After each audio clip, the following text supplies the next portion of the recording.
So, I don't know if you noticed the bauble last class, and it was really awesome because somebody was here to observe me teaching, but I had the wrong slides. Did you notice that? I had an old version of my slides. You said that out loud. I was like, oh shit. Anyway, I did say it out loud, but that still doesn't make people notice. So these include a couple of the things that were missing from yesterday's presentation, Monday's presentation.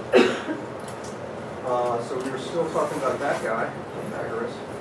Oh yes, some startup things. Paper number 3, a 2-page bio of classical Greek mathematician. That's due for the 29th. You knew that already, but I'm just reminding you. And if your wiki entry needed some revising, the wiki entries all have comments from me on them, so do them. And then my plan is everybody gets an A for that first paper. So do the revisions, please. A little bit more about Pythagoras. Oh wait, one other announcement I should have told you about. I have to go in for jury duty tomorrow. Oh. Yeah. There's a very slender possibility that I'll get put on a jury that takes more than a day, in which case I'll be able to send out emails. But if you may want to look for an email, if this is your first class of the day, for instance, you may not have to come to me on Friday. I'd say it's probably in the 3-4% range. Okay, so that's, yeah. So, you guys know the LEP program that we have here, the General Education Requirements? That's a common feature at every school, at every university that I can think of, has some kind of gen ed program. And that all evolved from something called the liberal arts, which was done really back in the Middle Ages, the medieval period. They had 2 things, and these are Latin phrases: quadrivium, which just means there were 4 of them, and the trivium, which means there were 3 of them. Sorry? Good names. Yeah, the 4 things and the 3 things. The 3 things consisted of logic, grammar, and rhetoric. So if you guys know what logic is, that would be like the LEP's critical thinking course. Talking about logic in a pretty weak sense, not like logic the way mathematicians study logic. Just trying to start your thinking in a critical way.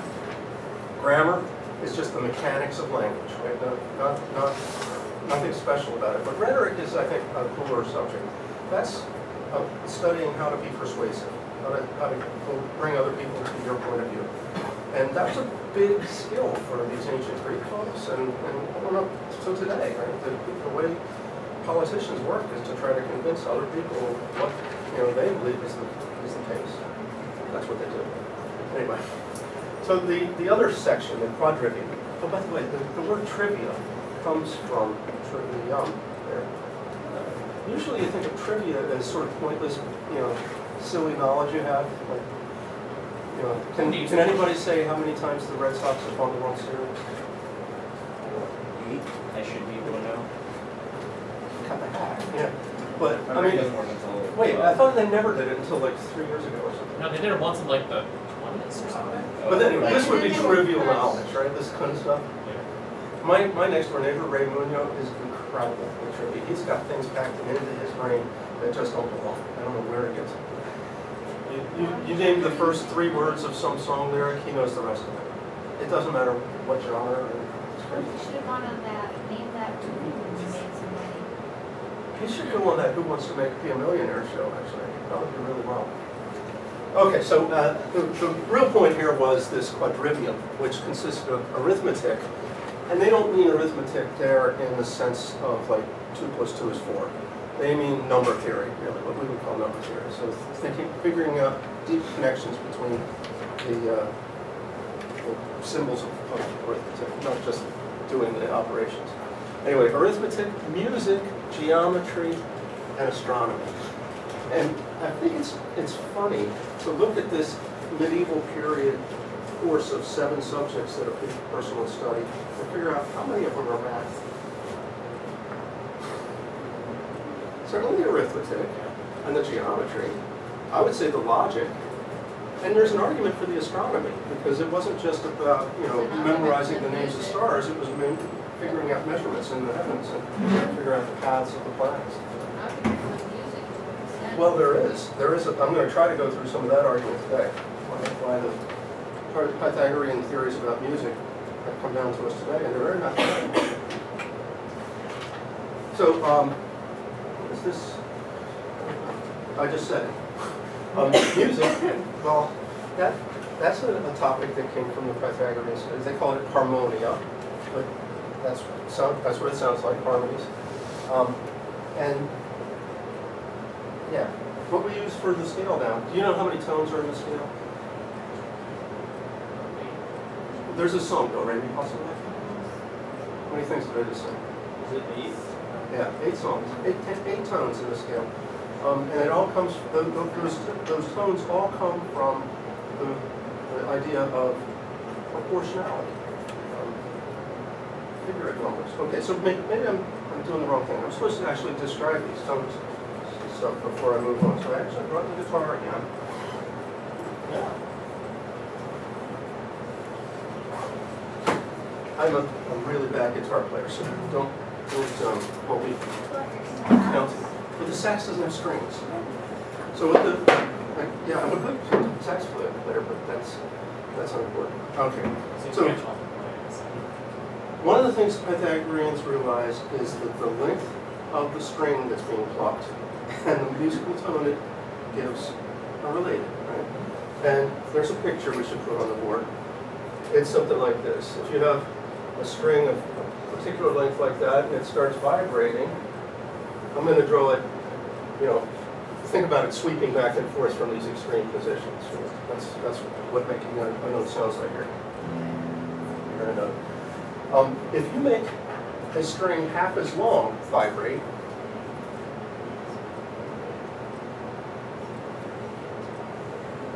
it goes back and forth faster.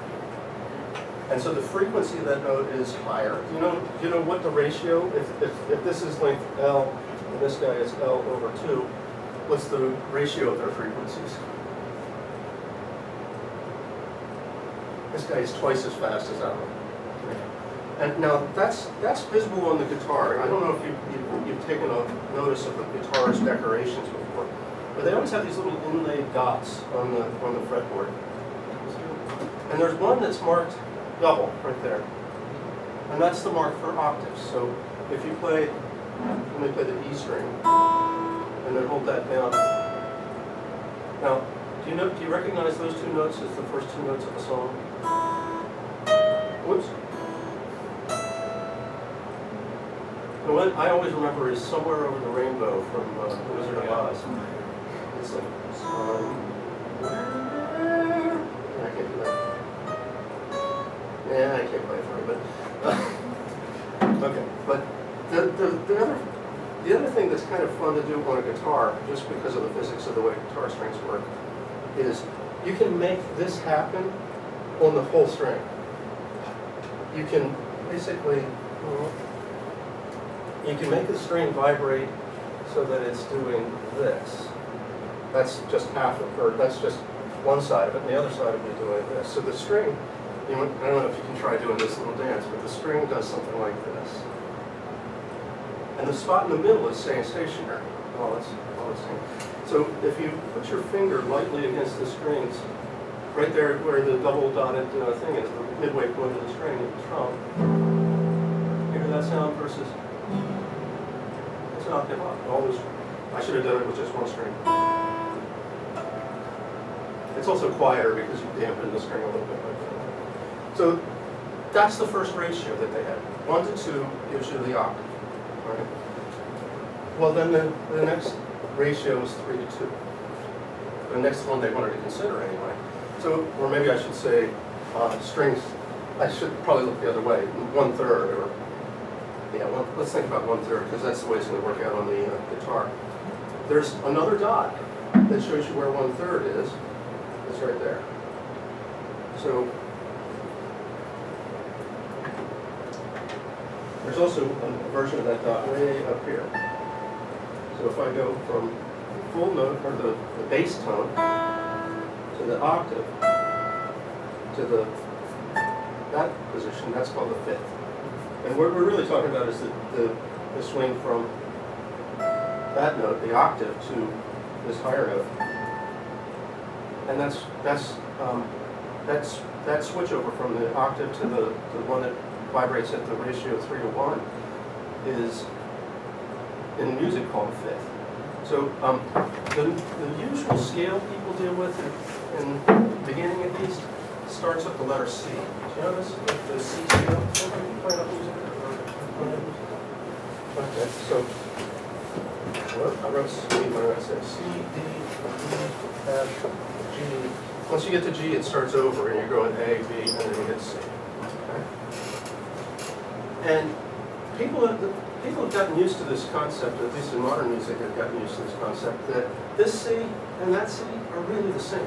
So it's rather like clocks. You know, once you go around go through this string of notes, you come back to the beginning. And so you can think of this as the first, and this is the octave. But that comes back around. If we do the first to the octave and then keep going, we'll end up here on the fifth. That is the 3:1 ratio. So this whole business led to the Pythagoreans really internalizing this concept that everything is numbered. You know, that everything important in the world comes down to mathematical relationships. Because even music turns out to be about emotions. If you are musically inclined, you may have heard of the cycle of fifths. You've heard of that? Okay. So you can keep going like this. If I go from G and figure out what its fifth is, I mean, what had happened? We went 1, 2, 3, 4, 5. That's all we're doing is counting up in the scale. But what I'm trying to show you is how the scale was constructed. The next note that's constructed is the fifth, as it is, pretending you started on G. 3, 4, 5. How about C? Did I? 5, 1, wait. You're supposed to count 1, 2, 3, 4, 5. Yeah, no, right. So it's C, G, D.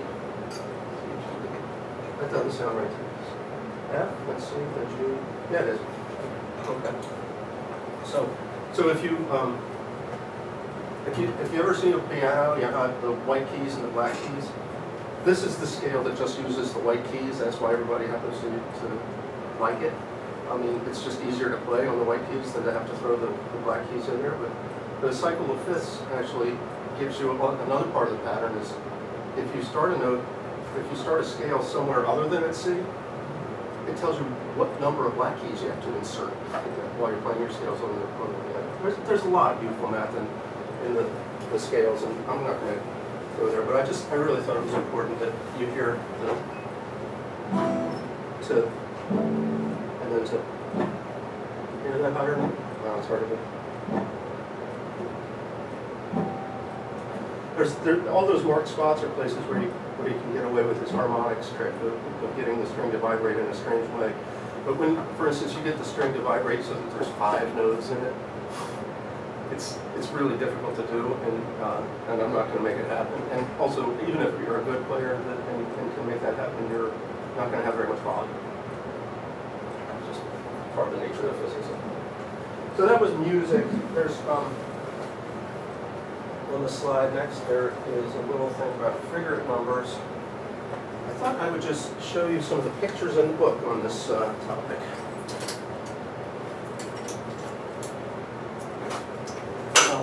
So we've talked about cuneiform and about hieroglyphs. Does anybody know what the Greeks used for numbers?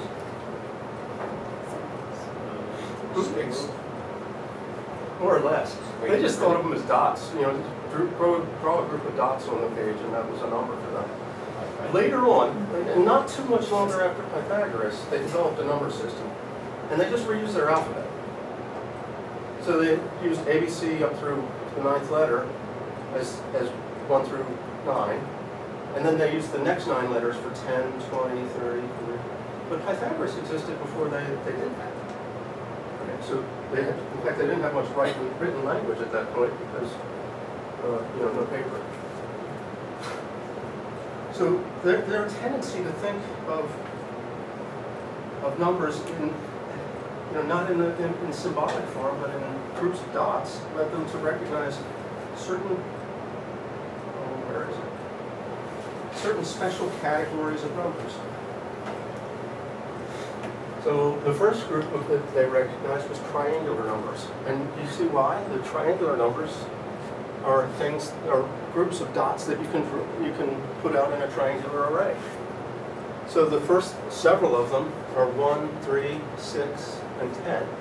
Can anybody guess what the next one is from that pattern? 15. If you play billiards, 15 should be familiar. That's how many balls fit in that triangular array. 10 is the number of pins in the bowling, game of bowling. I don't know of any games that use 6, but you know, triangular arrays of dots actually make some sense, I guess.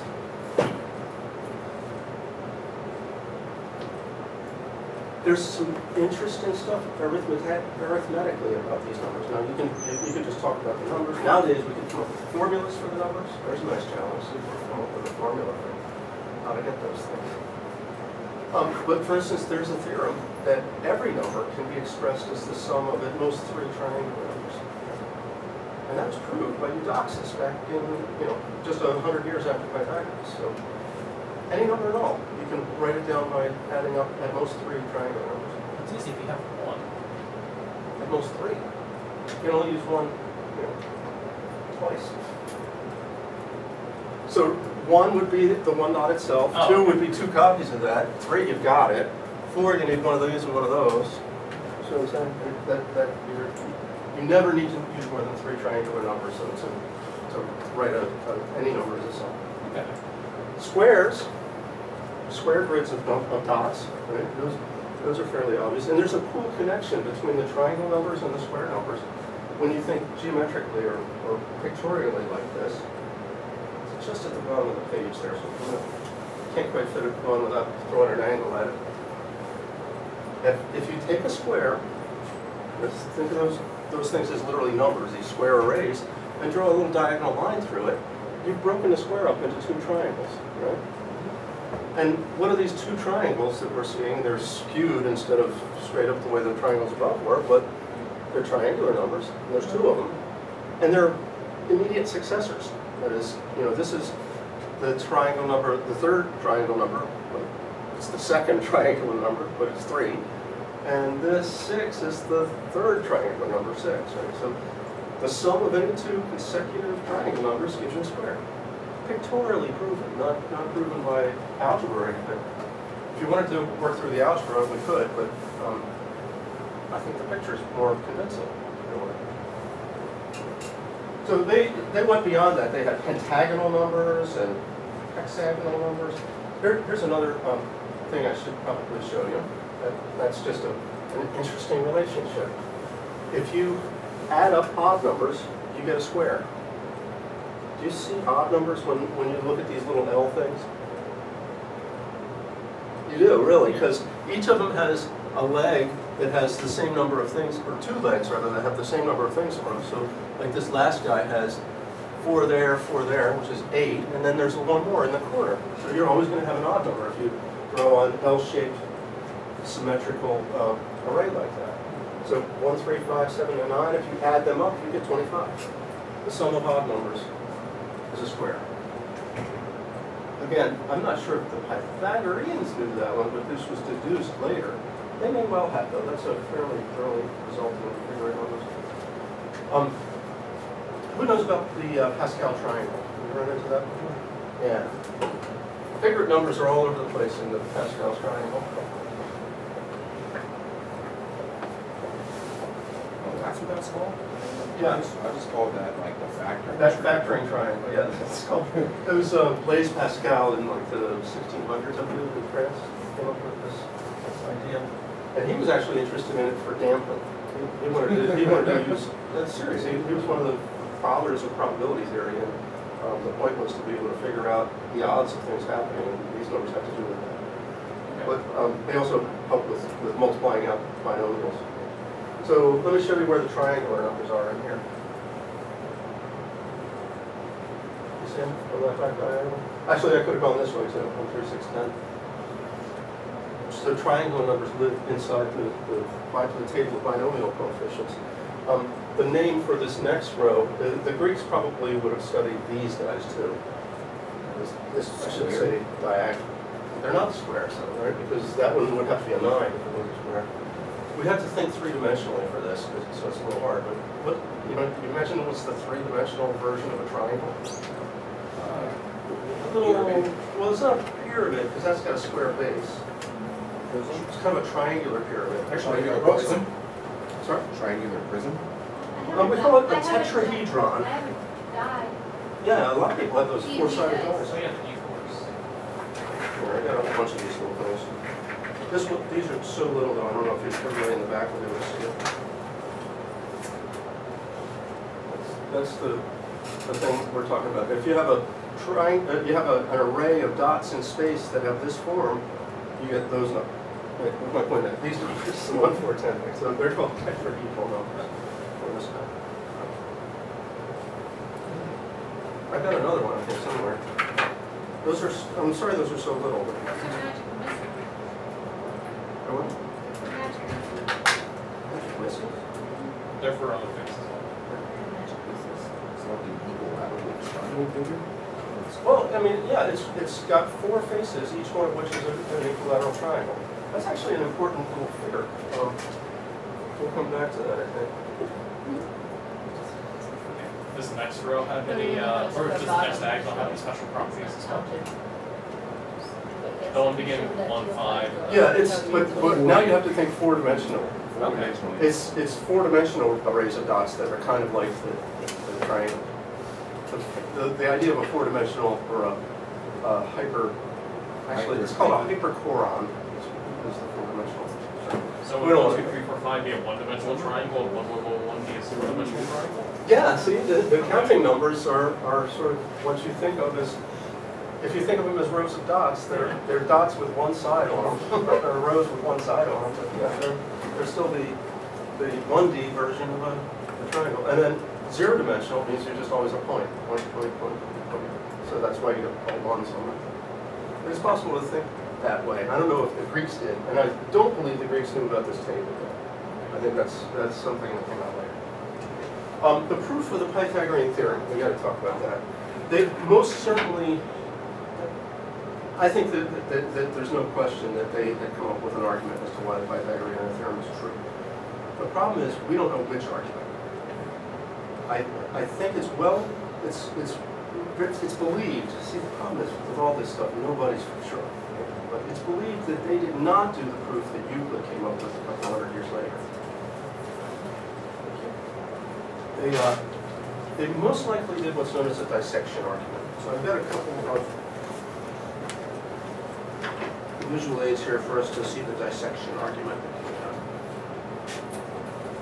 So some of them didn't come out of the bag. Okay, so here's what I need to do. I've got 4 triangles. They're all equal. They're all the same. This is actually a student's project, and for some reason they colored them different. I would have made them all the same. But the coloring represents really nothing. Okay. And we're gonna take these 4 guys and these 2 guys, which are conveniently labeled a squared and b squared, and we're going to lay them all out into a square. Okay. Why don't you just stand up and come up front? Because it's going to not be easy to do. Do this from. Try to do it on the board, it won't work. So here's the idea. Put the 2 squares, a squared and b squared, like that, touching at the corners, and then take these guys in pairs and hook up the hypotheses, and they fit in just like that. So what does that do for me? It shows me that that square has these 4 triangles plus a squared and b squared. Okay? If I can fit in the exact same space the 4 triangles in this guy, that's c squared, let's make this the hypotenuse of this guy. Won't you be convinced that the 2 squares there and this 1 square here have the same area? Just lay it on top. Well, no, I wish I could just lay it on top. You've got to rearrange things a little bit. And what you have to do is put this guy in the middle and make like a pinwheel out of these.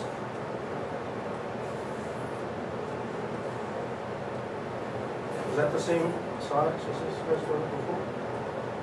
That's the proof. Okay. This square is a plus b by a plus b. And we've just shown it with 4 triangles and C squared, and previously it was 4 triangles and A squared and B squared. So why did we, so we approved this for, this is the same argument that they used to prove for math last year? No, because the Fermat's last theorem is, instead of squares, it's any power.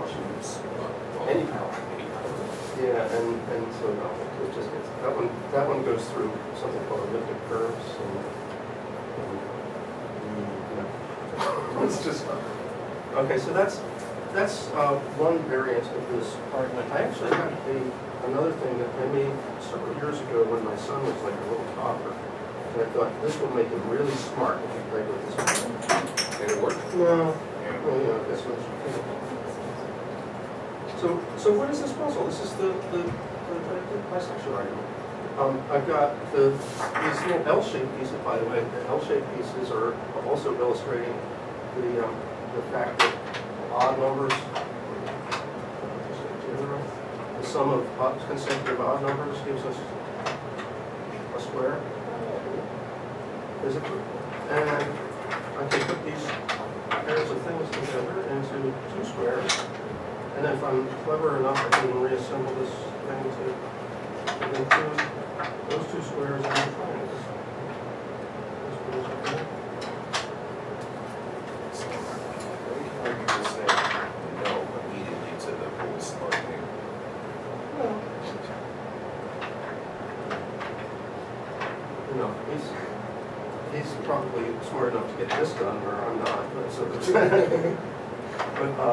he's a very good student. He's not turning into the uber math geek that I was really looking for. Oh, it's okay. We all take our own paths in life, right? So yeah, finally. So that's one. There's actually another dissection argument, but I didn't bring the props for showing that. And I think most historians believe it's that other one that the Pythagoreans likely did. It's in some ways a little more direct. Okay. So now you can go back to something.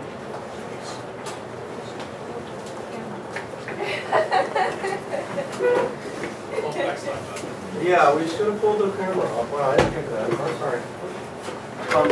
Actually, I have a link here to something that, if anybody got epilepsy, this is like the flashing lights in those video games. Sometimes it's made. I guess we'll find out.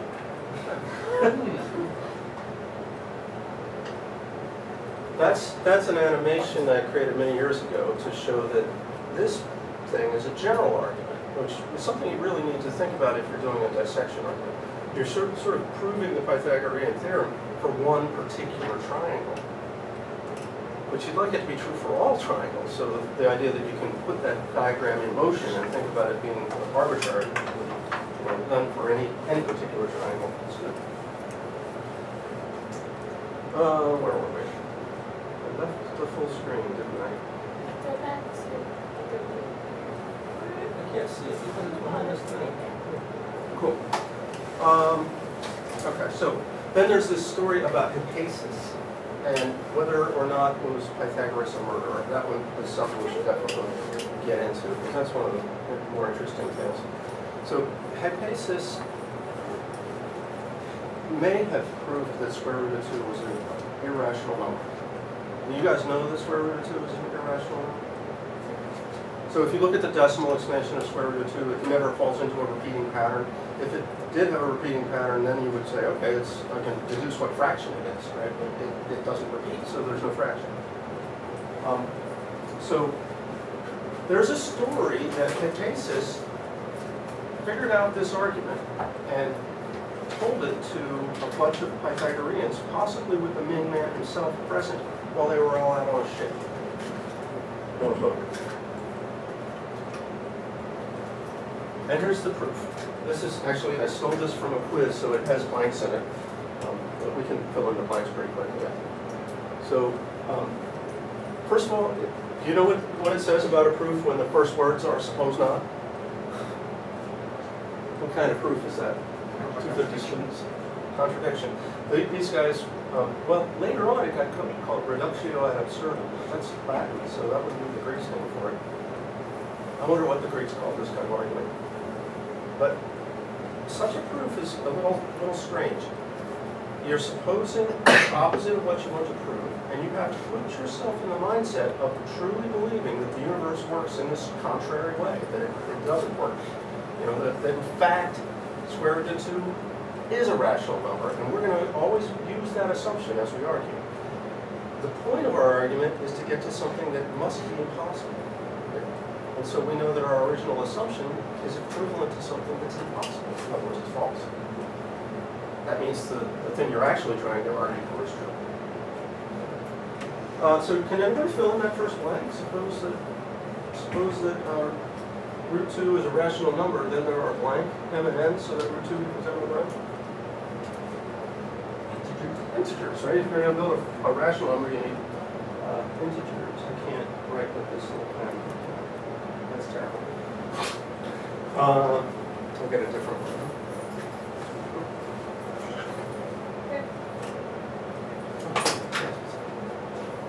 Okay, so root 2 is m over n.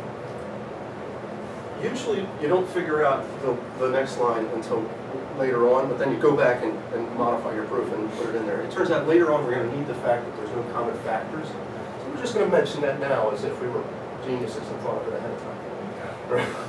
So furthermore, we're going to assume that m and n have no blank factors as common.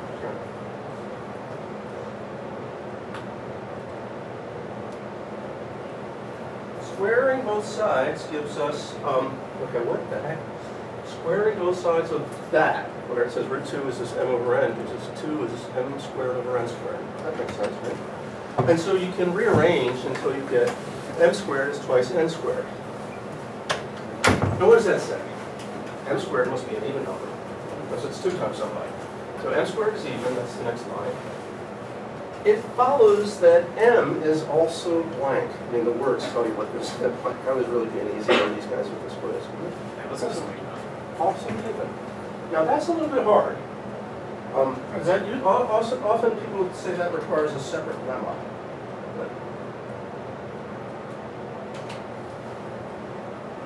Let me see if you believe it. If I know a square is an even square, what's the square root? Doesn't that also say that m squared is divisible by 2? That is the same thing. To be even and to be divisible by 2 really are the same notion. Yeah, so isn't that kind of given by 3 since we just divide by 2?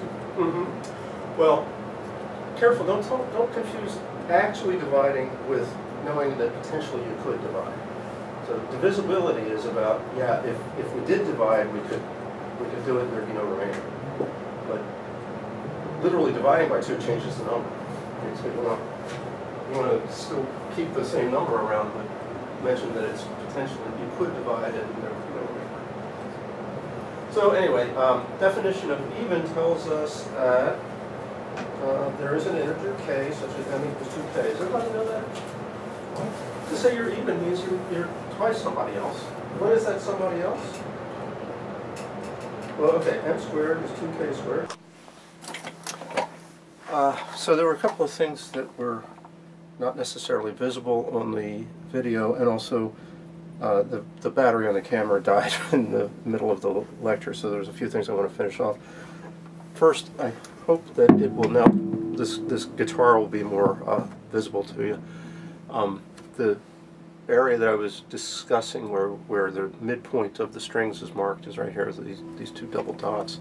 And also, I don't know that the audio quality was that good for the on the video, so maybe this will come out better since I'm closer to the mic. There's a nice strum of the open strings on the guitar. If I do the little trick of producing the first harmonic, get that beautiful sound. I think that's really pretty. And then the other harmonics, oops, I'm in the wrong one. Nope, that's it. Let me do it up here, it's easier. That's the 5th. Well, that's actually the octave plus a 5th.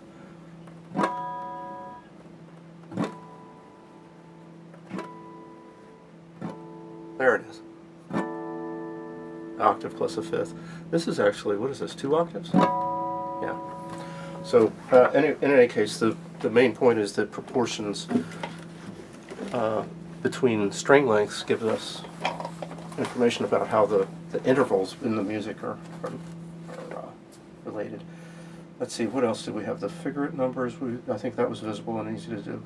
The proof of the Pythagorean theorem, we did that via a dissection argument, and that was up in the front of the room without, well, the camera just certainly couldn't pick it up. So I'm going to see if I can, how should we do this? Maybe I can change the camera angle and it'll work on the floor. Hold on a sec. So I'm going to eyeball this. I think I've got the camera aimed at the right spot. If not, I'll come back in a sec.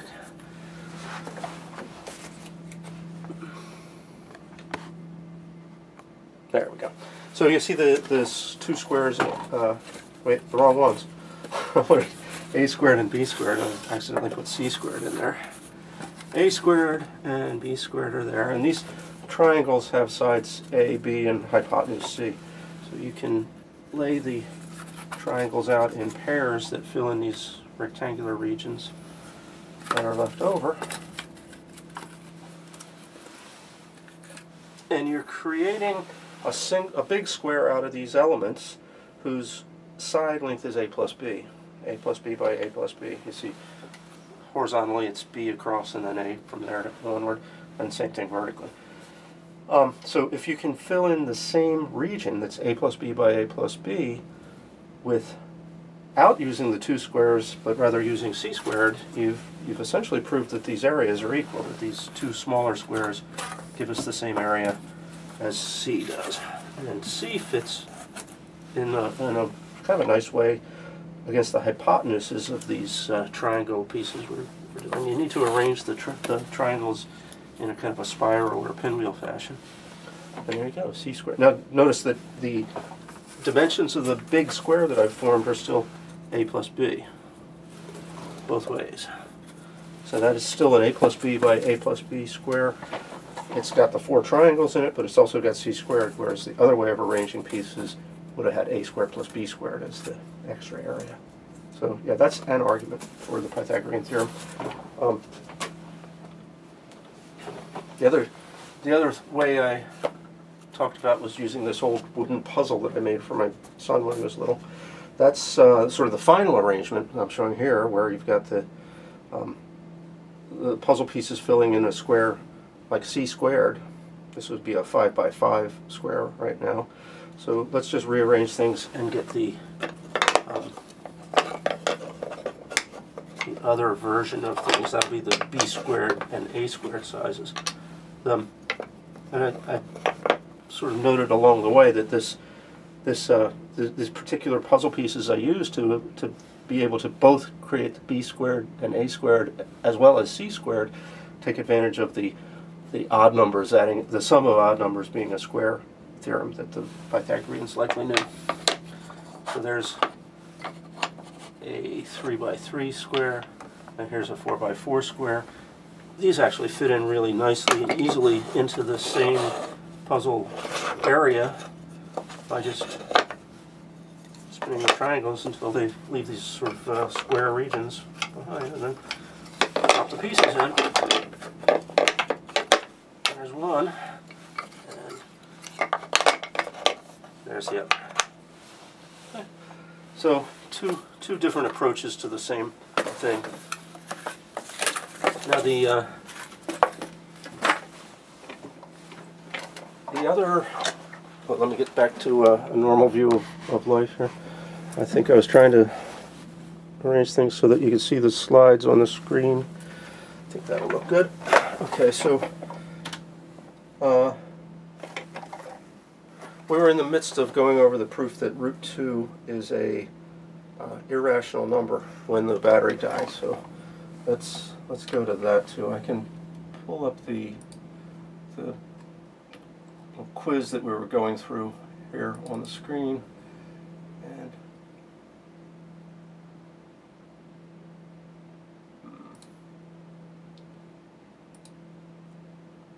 I'm not sure if full screen mode is big enough. It'll make it visible. The point that I had gotten to was right here where we said it says m squared equals 2n squared.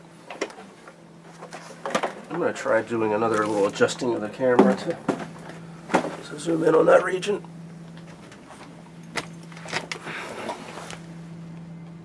Hope that'll be able to pick it up. So we're at m squared equals 2n squared. Now that last equation shows that m squared is even, and it also follows from that that m is even. The only way you got an even number as a square is if you started by squaring an even number. So by the oh no, I guess we had actually gotten down to this part. The definition of even gives you that m is twice k for some integer k. So from that you get that m squared is 2k squared, and simplifying it becomes 4 times k squared. Well, compare that with what we already had said, that m squared was twice n squared. It means that 4k squared must be twice n squared. And there's an extra 2 on both sides of that equation, so you can cancel one off, and it tells you that what? That n squared has to be an even number still. And that means n is even. So going back to the top, we now know n is even, but we also earlier had deduced that m was even. Both of these numbers are even. That means they do have a common factor. So the final step, final sentences here are, this contradicts the assumption that m and n have no blank common factors. Hence the supposition is false, since it leads to a contradiction. And this theorem is true. That's just kind of the boilerplate for ending a proof by contradiction. Alrighty.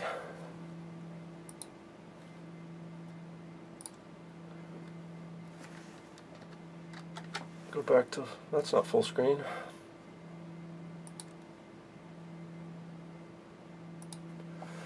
So returning to talking about the story of Hypasus.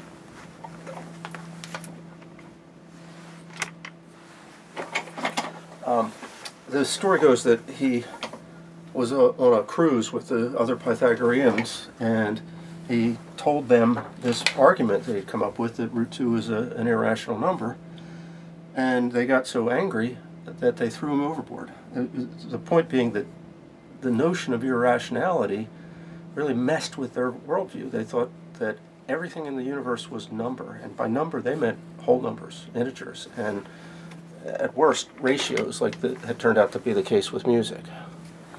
So since this idea of irrationality went so counter to their basic tenets, they got angry and killed him. It may have been that he proved root 5 was irrational. That makes sense because the symbol for the Pythagoreans is this 5-pointed star, and root 5 it comes up it's the lengths of some of the segments in that construction of a 5-pointed star. It may have also been a different thing. At least one person I know, Dr. Gingrich, has told me that they may have had a secret that was supposed to be kept to the cult members, the existence of this beautiful thing, the regular icosahedron. I have one here, so let me locate that, and I will show it to you. It was, I was showing them to the folks in class, but they're pretty tiny, so I doubt if you could see much detail from the camera. I'm not sure if I even got around to the point of showing that before the camera's battery died, but it looks like that. It's sometimes called D20. If you're using it for games, they'll write the numbers 1 to 20 on the faces, which tells you there's 20 faces here, and each face is an equilateral triangle. There's a bunch of these solids that are built out of uniform or regular plane figures by connecting the same number of them at each corner, and this is probably the most complicated. The likelihood is that only 4 of the 5 Platonic solids were known, or at least generally known, and the Pythagorean community had figured out the existence of this one, and Hypasus may have given away that story. So that would be a reason to throw him overboard too, I guess. But to be fair, there's a whole nother take on this, that he died in a shipwreck which was caused by the gods, and it was because he was immodest. He was crowing about either that he had proved root 2 was irrational, or root 5, or that he had discovered the regular icosahedron, I suppose. So the gods did him in. Okay, also missed was the little introduction to Euclid and the elements. The elements being his masterwork, this treatise on geometry and more. It's mostly thought of as a geometry work, but there's a total of 13 books on it, so it's really much more than just geometry. So I'm quoting here from the MacTutor History of Math archive, and they were quoting a historian named Itard. See, there's a question of whether Euclid even existed. Was he a real person? Itard gives these three possibilities.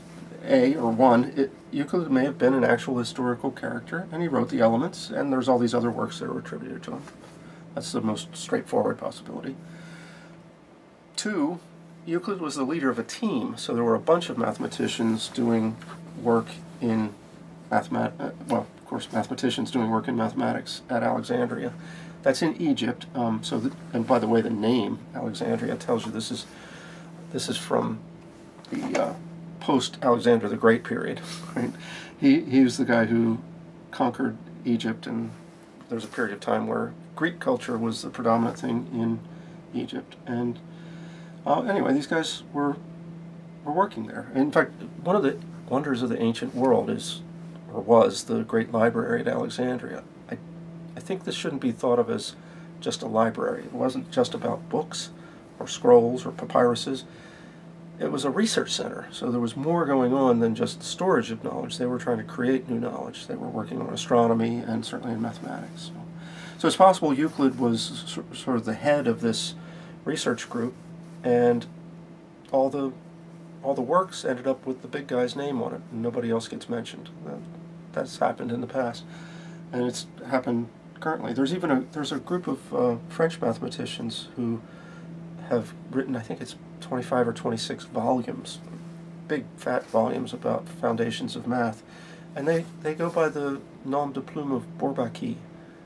They didn't want to be individually noted about it. It wasn't about, this work was not about them as individual mathematicians. It was sort of a contribution to the fundamental foundations of math. So they just all called it Bourbaki. And so that's an example. I was going to say it's like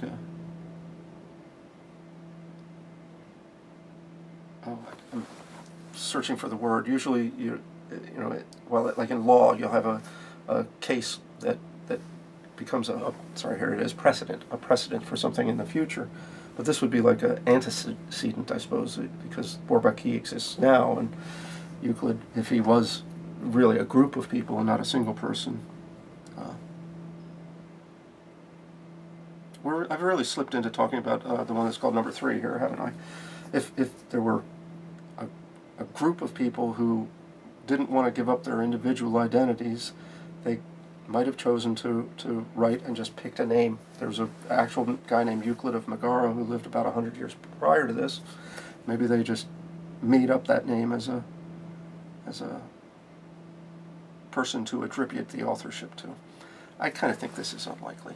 And in fact, what I think is most likely is number 2. This is a fairly common pattern, that the head of a research group is the one who gets his name on the papers, and why it probably could have happened like that in the past. So the Elements, this insanely important foundational textbook in mathematics. There's actually 13 books. The books in those days were much smaller than today's books are, literally because binding required somebody to punch a needle through the pages, and really thick books would have been really hard to do. So these are fairly slender little books they're talking about, probably on the order of 50 pages or so.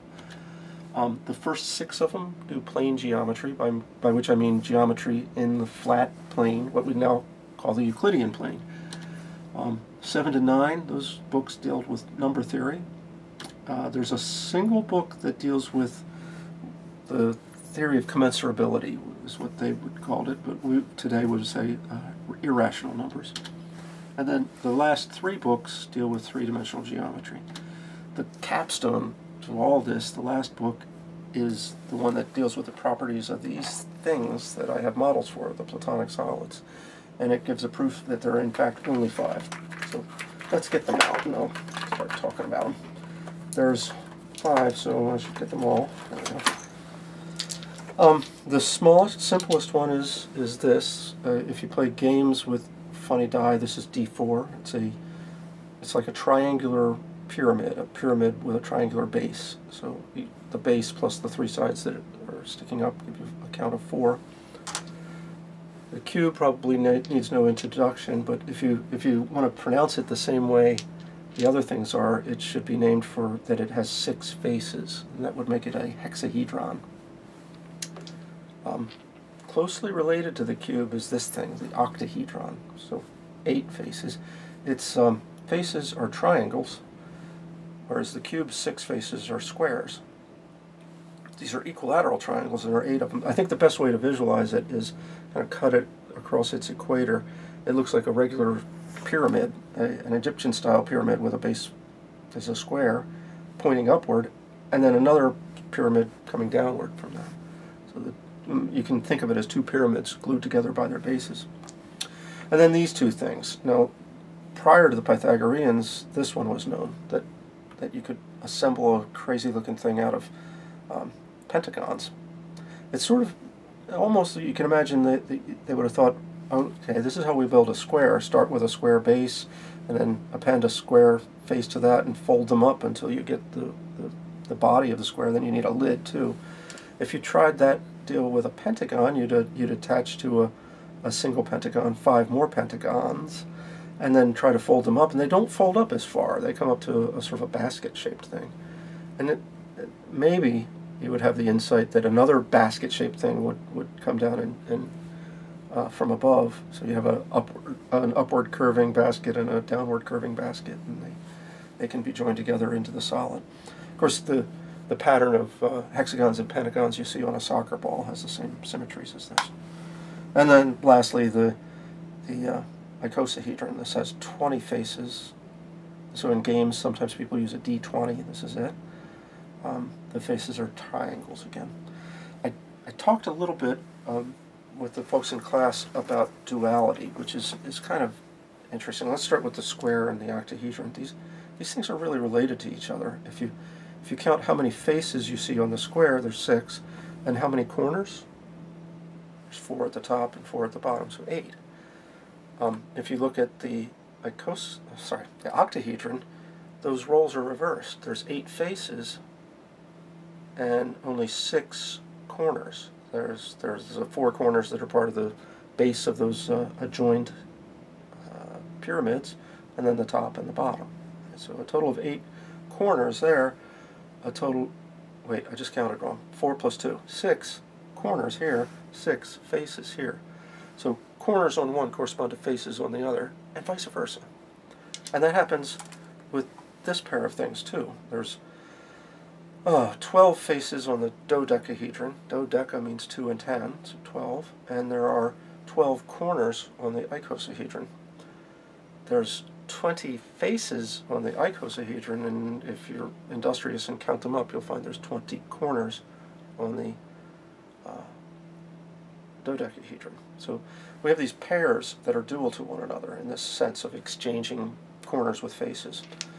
The icosahedron and the dodecahedron is a pair, octahedron and cube is a pair, and the lonely tetrahedron has, well, it's kind of more interesting in a way. It's dual exactly to itself. There's 4 faces, there's also 4 corners. So when you do the interchange of corners with faces, you get a similar looking thing. Okay, so why is it that the elements was so important? It's the first math textbook of any kind where, first of all, it wasn't just instructions about here's how you solve problems. It was treating the math as something worth studying for its own sake. So it's really still the best example of the axiomatic approach to doing mathematics. Let me just read this quote again from the MacTutor archive. The Elements begins with definitions and 5 postulates. The first 3 postulates are postulates of construction.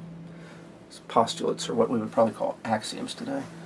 The first postulate states that it's possible to draw a straight line between any 2 points. Doesn't that sound axiomatic? It's kind of hard to imagine how do you prove a thing like that. So you have to accept it as true and then see what you can reason from that point onward. There are also some implicit assumptions. The postulates also implicitly assume the existence of points, lines, and circles. Those are the elements you're studying.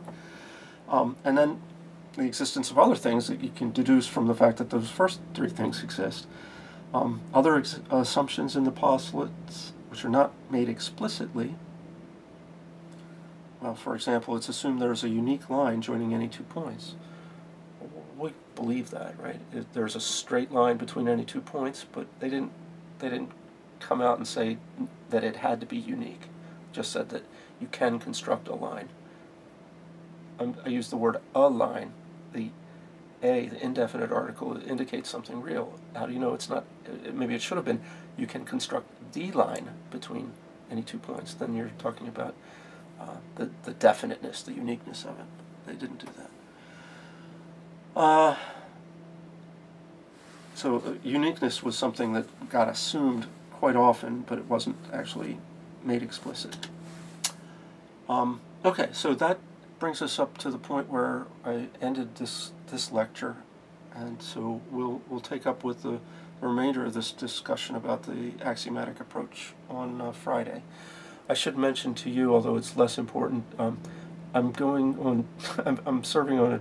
I don't know if I'm serving or not, but I'm going in for jury duty tomorrow, and if I'm on a trial, and it's possible that trial would last more than one day, I might also have to be out on Friday. So I'll send the class an email if that's the case, but hopefully not.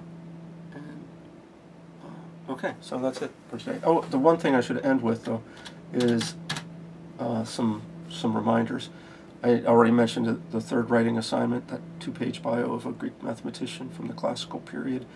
It's due the 29th, so that's next Friday. And also, if you could do some reading before class, or before you view the video next week, 3.2 and 3.4 would be great. Okay, not 3.3, which has to do with commensurability, and we're not going to really get into it. All right, adios.